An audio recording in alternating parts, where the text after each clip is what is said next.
Good afternoon, and welcome to the weekly podcast, Life Along the Merrimack.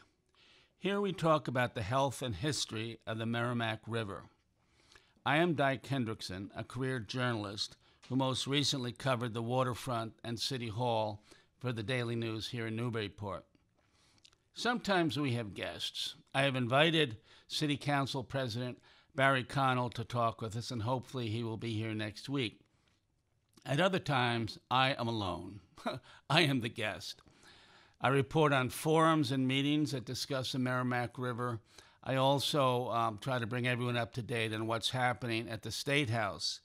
The concern here, and the reason why this podcast started, was that the Merrimack River is getting dirtier, not cleaner. This is important because, among other things, the river has become a great boating resource. Going into this weekend, the 4th of July weekend, there are more than 1,500 boats tied up along the sides in Merrimack River in Newberry Port, Salisbury, and Amesbury.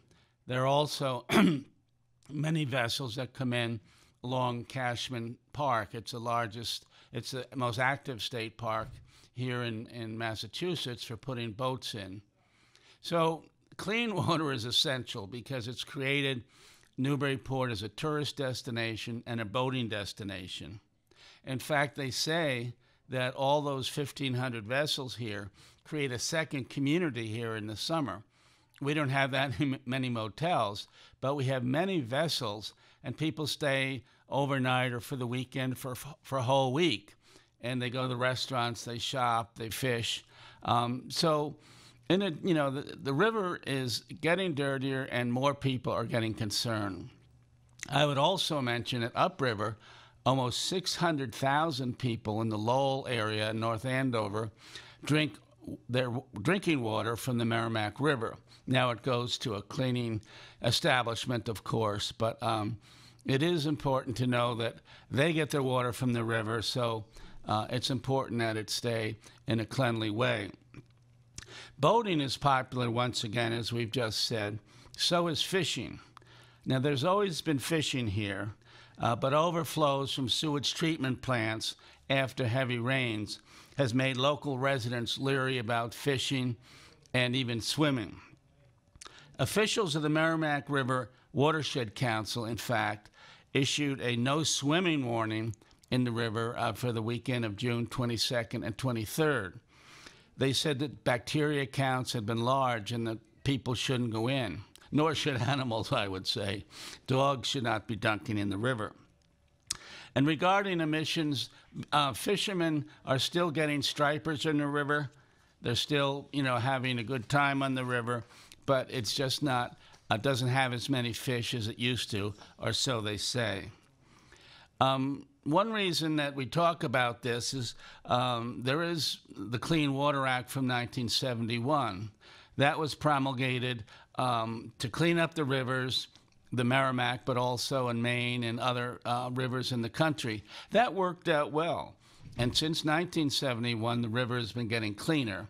That is until recently, and now we have our sewage overflows in the treatment plants, brought on largely because of too much rain. As we get into climate change, we have more rain and shorter bursts. It goes into the sewage treatment plant, and the rainwater, the runoff, mixes with the effluent or the sewage. And the systems, the treatment plants can't handle that, so they have to have a discharge, meaning raw sewage goes into the Merrimack River. This happens, the largest plants involved in this are Manchester, New Hampshire, Lowell, Lawrence, and Haverhill. I might say that down here at our end of the river, we're at the end of the road, as they say, the local plants in Salisbury, Amesbury, and Newberry Port actually have their piping work separated. So when there's a lot of rain in Newberry Port, for instance, the water runoff goes straight into the river. It does not go through the sewage treatment plant, and thus I think these communities have done a better job. In this program, we will talk about the health of the river and we will look at some of the dimensions on the Merrimack that governmental action is being directed there in an effort to have a cleaner river. Reviewing the news, Part 1. About $50,000 in state funds has been set aside for the Merrimack River Commission. There was a kickoff meeting June 7th, and there are many organizations and individuals there for kind of a summit, kind of a time of everyone saying, what can we do to make the river cleaner? How can government make this better? And agencies involved, and I want to mention them because there's so many, it'll give you an indication that there's a lot of support for a cleaner river.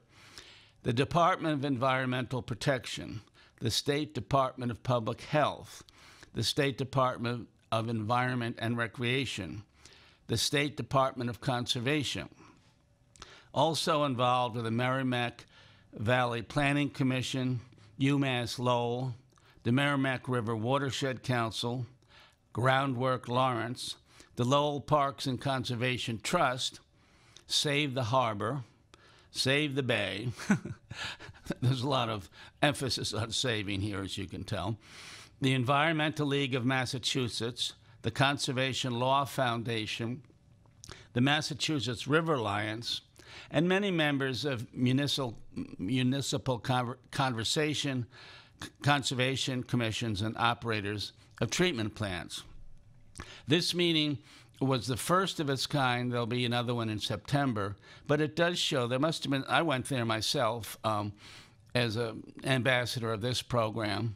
Also, I'm the outreach historian for the Custom House Maritime Museum, so I wear several hats, albeit small little bonnets, but nevertheless, I was there. So they are doing better, and they're getting together to see if organization and political might can clean up the river.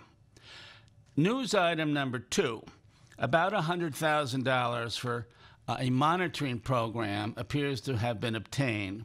No details yet, but State Senator Diana DiZoglio, a Democrat from Methuen, and Mayor Donna Holliday here in Newberry Port plan to use the funds to develop a warning about these emissions. The plan is that when sewage treatment operators make a discharge, that they, tell an agency about this, so the agency can get to the people and say, there was a 200,000 gallon emission up here in Haverhill, and people should know that. Similarly, if it came from Lowell, 500,000 gallons, people should know that. So we would be aware when there's been an emission. We can, decide whether to stay out of the water, keep our pets out of the water.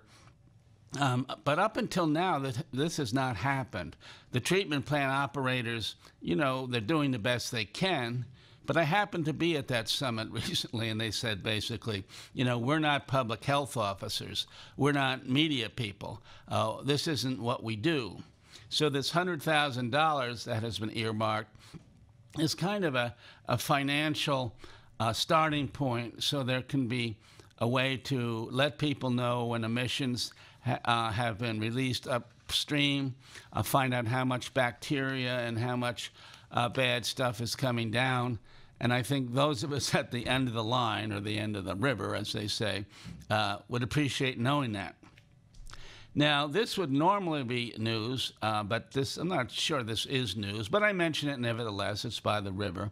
The Artistsshanties have been moved. Several artists have little box shanties. They were in a parking lot on the waterfront. Now they've been moved near the Maritime Museum.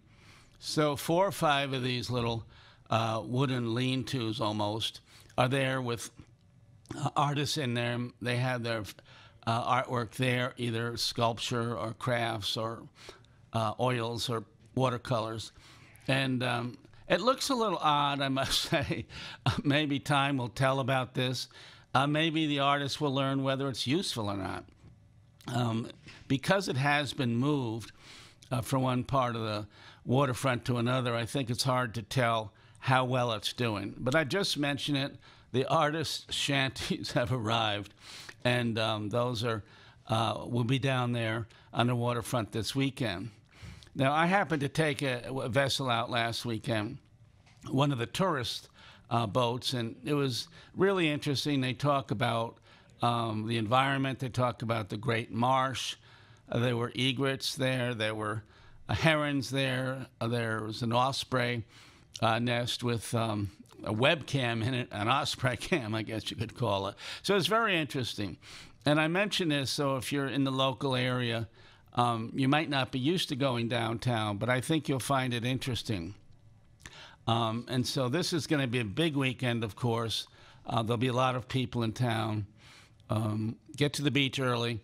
And I think from what people say, this will be a week for swimming. There hasn't been much rain in the past couple days, and I haven't heard that there have been emissions made. So that is looking good. We talk about the health and the history of the river, and I would repeat, I'm Dyke Hendrickson. I'm the host of this podcast, which is Life Along the Merrimack. And so we talk about the health, which we've alluded to, and now there are a couple history items that I thought I would mention.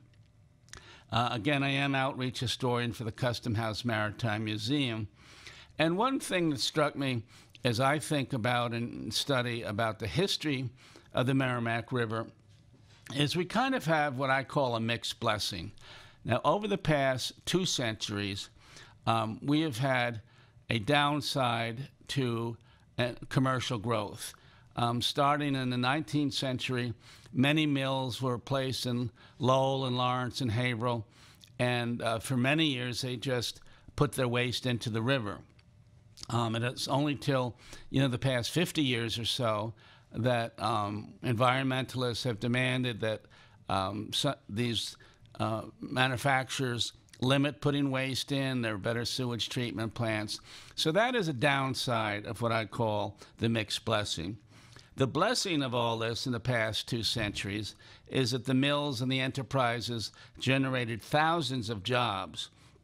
The economies of Lowell and Lawrence and Haverhill, among others, flourished because of these profitable, if dirty, industries, such as textile mills, shoe shops, many elements. In fact, Lowell and Lawrence came to be communities because wealthy entrepreneurs figured out a way to harness the hydropower of the Merrimack River, and they built towns around the river. And that's kind of how all this started, at least, for the lower Merrimack Valley. And the start date, and I've just become aware of this in a formal way, was about 1822. And that is just about, as we journalists say, almost 2 centuries. Almost is a great word for journalists because you're not there yet. It's only 2019, but we're getting there. In 2022, it'll mark 200 years of mills and increased commerce on the Merrimack River. And in 1822, a group called the Boston Associates obtained a charter from the Massachusetts General Court, and they incorporated themselves into the Merrimack Manufacturing Company. This is when it all started. Engineers were able to harness the power of the Pawtucket Falls, which is the falls near Lowell, and they were able to run textile operations by using the hydropower. Capital was accumulated, and many mills were built. And those included, in a very short period of time, just a couple decades, the Hamilton Mill, the Appleton in 1828, the Lowell in 1828, the Middlesex in 1830, the Suffolk and Tremont in 1832, the Lawrence Mills in 1833, the Boot Mills in 1835, and the Massachusetts Mills in 1839. So that was a remarkable era of growth and revenue in just a few decades based on the new technology, which was hydropower and putting that power to use making textiles. And it seems like it might mirror the way Silicon Valley in California has grown in recent decades during the digital age. New technology was created, a great deal of money was put forth, and companies, and many companies, just came out. They were started small and they became huge. I mean, we have Amazon, we have Google, we have Yahoo. Some of those are the very large ones, but I think you can see the point that when technology was suddenly very successful, we were in a good economy, and so suddenly we had, back 2 centuries ago, a burst. And many immigrants came to this country. I think people know that the Irish worked in the mills, the Greeks, the Albanians, the Italians, the French Canadians worked in the mills here on the Merrimack River. And in my view, the labor trade-off was okay. Newcomers who could barely speak English got jobs within walking distance, and in some cases, families could even bring their children to the textile mills. The French Canadians were especially fortunate because many worked for cash in the mills in the winter and returned to the family farm in Quebec in the summer. I've written 2 books about the French Canadians who worked in the mills, and I remember I identified one photo from this area, and there were 12 young people. By young, I'm saying 18 to 22. And on the back of it, it said, here are these 12 young people worked in the mills locally. 11 of them eventually went back to Quebec, to Canada, and settled in Canada. So, my own view is that the Canadians particularly benefited greatly because they all, many of them came from family farms, and to come down here to work for cash and then go back to see the family or start a family up there, I think was very useful. And they're always, not always, are back and forth about exploitation. One of the first strikes in America was in 1912 in Lawrence, when many of the mill workers, I believe it was called the Red Rose Strike, many of the mill workers they didn't revolt in a physical way, but they went on strike for poor wages, poor working conditions, and, just saying, you people are making a tremendous amount of money, and we're getting paid very little money. Our living conditions are bad. And I would think that the Merrimack River and its poor condition probably played into that also, because youngsters could not go in the river to swim. People couldn't drink the water at that time, and we're talking 1912 here. And it was just a horrible situation. So what may have begun as a promising economy in, say, 1822 that we referenced, by 1912, 90 years later, conditions had gone down, strikes began, but by that time, there were thousands of workers on the North Shore in our area. And many corporate executives, I must say, suggested that, mucking up the river, putting their effluent, their waste in it, was just part of capitalism. It was part of how the job was done. They didn't want to spend extra money to look into sending their waste elsewhere, and the Merrimack River really suffered. The amount of fish went down significantly. The pollution was part of it, but also because the capitalists had blocked the rivers, so the fish, including salmon, couldn't get upriver to spawn. So salmon and shad and sturgeon, which had once been manifest in the river, started dying away. So even though the corporate environmentalists were okay with it, there were early observers did not think it was good. Henry David Thoreau, the well-known writer and naturalist who wrote Walden, among other things, he took a trip on the river, and he wrote a book called A Week on the Concord and Merrimack Rivers, and he felt pretty good about the Concord River, but he said, the Merrimack River in Lowell is really bad. I mean, it's polluted, they're building mills everywhere, and he wasn't very happy with it.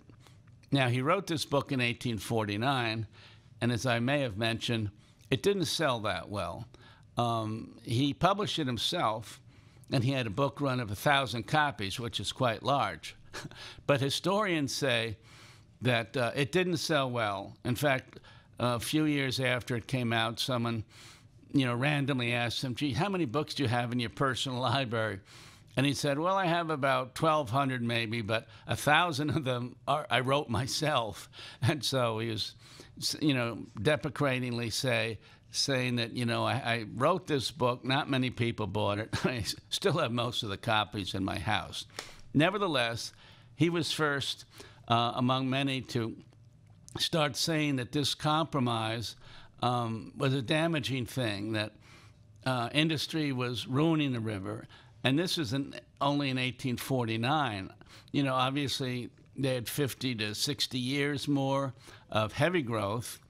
And it wasn't until, as we say, 1971, when the Federal Clean Water Act was approved with the help of Senator Ted Kennedy and Senator Ed Muskie, that the rivers started being cleaned up, that industries had to find other ways to get rid of their waste, and that communities had to do a better job with sewage treatment plants. The mills are mostly gone now, and so from that reason, the pollution is gone. But curiously, textile mills were started upstream just as Newberry Port was concluding one of its most prosperous periods.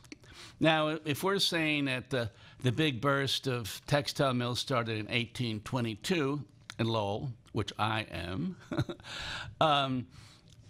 it might be remembered that this city, Newberry Port's golden age, was from about 1790 to 1810. They were shipbuilders, and more ships were built in Newberry Port than any other community in the colonies. And so says Samuel Eliot Morison, and those who study American history might remember him. He was called the premier American historian of the 20th century. I know this because I got a first edition of his book titled Maritime History of Massachusetts. I got it for $10 down at Oldie's on the waterfront. That was a big day for me. It was a perfect copy, only $10, and it was a first edition. And as I was going through it, he was saying, no one was better than Newberry Port in shipbuilding.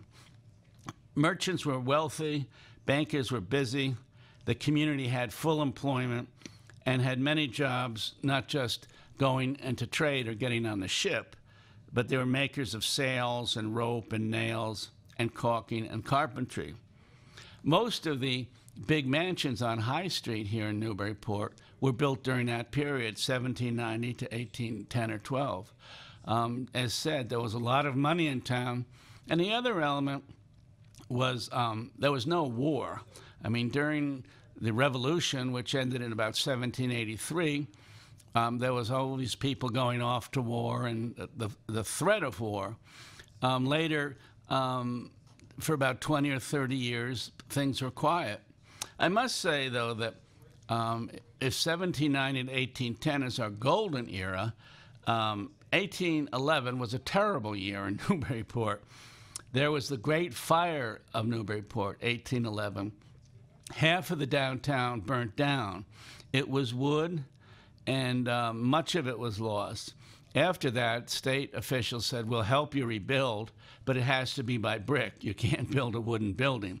So that is the reason that many of the old buildings downtown are of brick, because they've learned one time that wood burns fast. They lost half of the town, and they built brick in the past. 1811 was also bad because there was an embargo started by Thomas Jefferson, but others, from, say, 1807 to 1812, because they federal officials did not want America to be trading with France or England. They didn't want to get caught up in a war or a spat with either of those countries, so they said, stay away from these people. You're not going to deal with them. So many merchants felt compromised by that. That said, in 1812, the War of 1812 started. That lasted about 3 years. That was very damaging to Newberry Port. Newberry Port had great privateers and great sailors, but we lost a lot of ships. Patrick Tracy, during one period of time, was a merchant here. He had 110 ships, and At the end of the Revolution and some of the skirmishes afterwards, he only had 13 left. I mean, can you imagine losing 90% of your fleet? That's a big hit. So those are a couple of elements that history is about. 1822, the big pitch started for more factories, and many things changed after that. I wanted to read a little bit about fishing, and I'm reading it from a book I wrote recently called Nautical Newberry Port. Perhaps you can see it. There's a Coast Guard 47-footer on top and a wonderful oil painting by City Clerk Rich Jones at the bottom. And there are many topics: shipbuilding, family life, whatever. But here's, and I must do this quickly. I hate to say it. There's only 5 minutes left. But I want to talk a little about commercial fishing. Commercial fishing has always been a part of Newberry Port's maritime history, though not its foremost activity. Historians say that young men from the better families went into the maritime trade, such as seamen or masters, or perhaps they went into counting houses or maritime insurance. Sons of lesser families went into fishing. The ships were shorter, and so was the money. Commercial fishing might have been the second choice of a local families, but it was always pursued at some level. Fishing on the Merrimack predated trips onto the Atlantic. In 1639, the town of Newberry granted fishing lots for fishermen to choose places on the river. 1641, 300,000 dry fish were reported to have been sent to market. So you can tell that there's many thousands of fish being sold. The first wharf was built in what is now Newberry Port in 1655, and most activity focused on ships plying the Atlantic and trade. But fishing was always a staple of the local economy. It provided many jobs. The community had a small inshore fishery fleet that reached its peak in 1834 with about 140 vessels. That employed, say, 1,000 to 1,500, according to historian John Currier. In 1851, there were 90 vessels, that's down a bit, and owned in Newberry Port, carrying about 985 men. Many of them fished along the Merrimack, but they also went to Newfoundland and the east coast of Labrador. However, partly for the reasons that we talked about, which was pollution in the river, less activity along the waterfront, only 200 fishermen worked out of Newberry Port by 1912. And I would mention one other thing. In the romance of fishing in New England, it's often whaling has been a big element. New Bedford, Massachusetts, Nantucket, they had very large whaling fleets. Newberry Port never really got into it. In 1832, they had a couple forays into that. A couple local ship owners and merchants sent ships out. The first vessel was the Merrimack, owned by Captain J.H. Pease. They sailed out in 1833, and several others went after that. But it turns out that they were not able to be very successful. The profits were unsatisfactory, and they had to go so far to get the whales. I mean, they were going into the Pacific, maybe as far as Hawaii. So you can imagine how costly it was at that time.